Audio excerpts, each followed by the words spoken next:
গ্রামের সবাই কোটিপতি, এ যেন সব পেয়েছির গ্রাম। এখানে গিয়ে বসবাস করলে বিনামূল্যে পাওয়া যায় আস্ত একটি বাড়ি, অত্যাধুনিক গাড়ি, সেই সঙ্গে অ্যাকাউন্টে ঢুকবে 15 লাখ টাকা।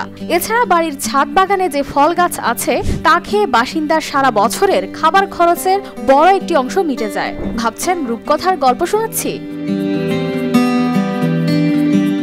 যেখানে মানুষ টাকা দিয়ে জমি কিনে একটি বাড়ি তৈরি করতে গিয়ে নাকানি চোবানি খেতে হয়, সেখানে এত কিছু বিনামূল্যে পেয়ে যাওয়াটা স্বপ্নই মনে হবে। কিন্তু এই বিশেষ গ্রামটিতে গিয়ে আপনি থাকলে এই স্বপ্নই সত্যি হয়ে দেখা দেবে।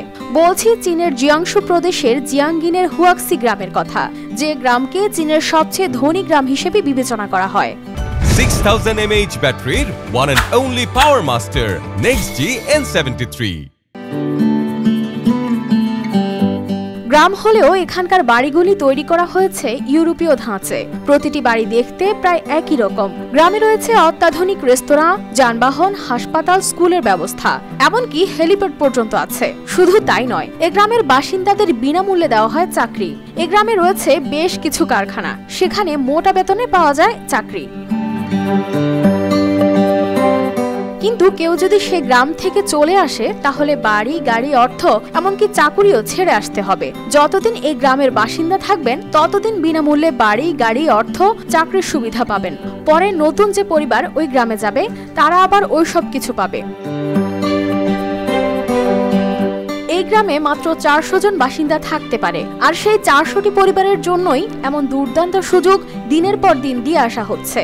এই বিশেষ গ্রামটিকে অনেকেই বলে থাকেন মডেল সমাজতান্ত্রিক গ্রাম। তবে এই গ্রামটি শুরুতে এত ধনী ছিল না। গ্রামের সবাই ছিলেন দরিদ্র কৃষক। বাড়িগুলো ছিল খুব ছোট, সস্তা টাইলস, নিম্নমানের সামগ্রী দিয়ে তৈরি। রাস্তায় ছিল না কোনো আধুনিক যানবাহন। গরু ও হাতে টানা গাড়িতে যাতায়াত করতে হতো। 1961 সালে চীনা কমিউনিস্ট পার্টির তৎকালীন আঞ্চলিক সম্পাদক উ রেনবাও ক্ষুদ্র কৃষি সম্প্রদায় থেকে এই গ্রামটিকে আধুনিক ও ধনী গ্রাম হিসেবে গড়ে তুলেছেন। তার লক্ষ্যই ছিল দরিদ্র কৃষককে কোটিপতি বানানো, গ্রামের সকলকে সমান সুযোগ ও সম্পদ দেওয়া। তার ইচ্ছা অনুযায়ী গ্রামকে চীনের দ্য গ্রেট ওয়াল, অস্ট্রেলিয়ার অপেরা হাউস, আমেরিকার স্ট্যাচু অব লিবার্টির প্রতিকৃতি দিয়ে সাজিয়ে তোলা হয়েছে। কেবল বিলাসিতা নয়, নতুনত্ব ও আধুনিকতার জন্য বিখ্যাত এই গ্রাম। 2009 সাল পর্যন্ত এই সুপার ভিলেজের প্রতিটি পরিবারের একটি বাড়ি এবং অন্তত একটি গাড়ি ছিল। এরই সঙ্গে 15,000 মূল্যের নগদ অর্থ দেওয়া হতো গ্রামবাসীদের। এই গ্রামের বাসিন্দারা আনুগত্য, সততা এবং কঠোর পরিশ্রমে বিশ্বাসী।